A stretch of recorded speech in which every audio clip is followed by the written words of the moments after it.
Je sais pas si tu savais, mais même les salariés sont pas à l'abri en cas d'arrêt maladie. T'as une minute? Quand on est salarié, on se dit « T'inquiète, en cas d'arrêt maladie, j'ai la sécu qui me couvre, je suis peinard ». Ça veut dire quoi? En fait, il faut distinguer quand on est salarié de grande entreprise et salarié de petite PME. Alors, attention, pour le but de la vidéo, je vais faire de grands raccourcis. Okay, c'est juste que la majorité du temps, les salariés de TPE ou de PME n'ont pas particulièrement de prévoyance, à part si leur convention collective le prévoit. Ce qui signifie une chose, en cas d'arrêt maladie, seule la Sécu prend en charge.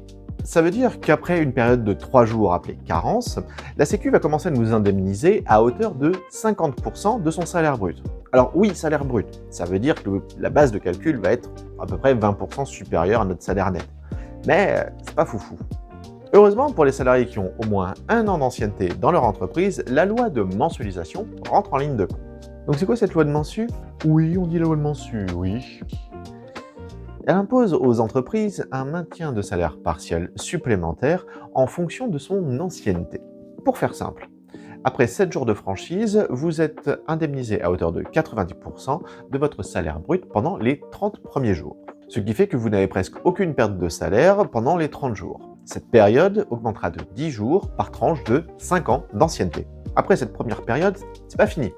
Vous avez une deuxième période d'indemnisation où vous êtes indemnisé à hauteur de 66% pendant encore 30 jours.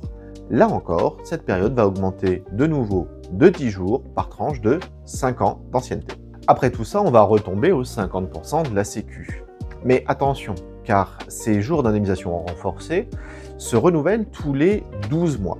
Ce qui veut dire que si jamais vous retombez malade pendant cette période, eh bien vous retombez directement à seulement 50%, celui de la Sécu. C'est pour ces cas-là que les contrats d'assurance prévoyance des assureurs vont entrer en ligne de compte.